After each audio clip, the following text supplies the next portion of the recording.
SPC paper leak వ్యవహారంలో CM KCR మంత్రి కేటీఆర్ హస్తం ఉందని ఓయూజేఏసీ ఝాన్సీ ఆరోపించారు. గ్రామీణ ప్రాంత నిరుపేద విద్యార్థుల ఉద్యోగాలకై తమ కుటుంబ సభ్యులకు దూరంగా ఉంటూ ఏళ్లుగా కష్టపడి చదువుకుంటున్న వారికి ద్రోహం చేస్తున్నారంటూ మండిపడుతున్న ఝాన్సీతో మా ప్రతినిధి Sriram face to face.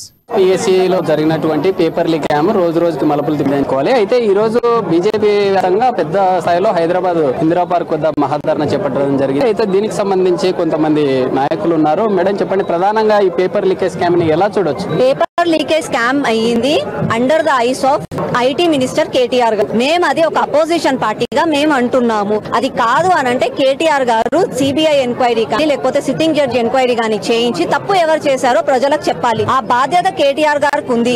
KTR గారు కేవలం నేను ఐటీ మినిస్టర్ అయ్యాను, నాకు కేవలం కంపెనీలలోకి వెళ్ళి నాకు కమిషన్ వస్తే చాలు, నేను స్కామ్ చేసుకొని నేను కడుపు నింపుకుంటే చాలు కాదు. ప్రజల కోసం పని చేయాల్సిన బాధ్యత అతనికి ఉంది. ఇప్పటికైనా మేల్కొని ప్రజా సంక్షేమం కోసం ప్రజల కోసం అని పనిచేయాలి. ఇంతమంది నిరుద్యోగులు ఈ రోజు రోడ్డున పడ్డారంటే దానికి కారణం ఎవరు? కేటీఆర్ గారు. కేటీఆర్ గారికి ఇవన్నీ కనిపించవు. కేవలం వాళ్ళ అక్కనో చెల్లెనో ఆమె పోయి ఆడ ఈడీ స్కామ్, అది ఈడీలు మీరు స్కామ్ చేశారని చెప్పి ఎంక్వైరీకి పిలిస్తే ఆమె మాట్లాడితే ఈయనకు బాధ కలుగుతుంది.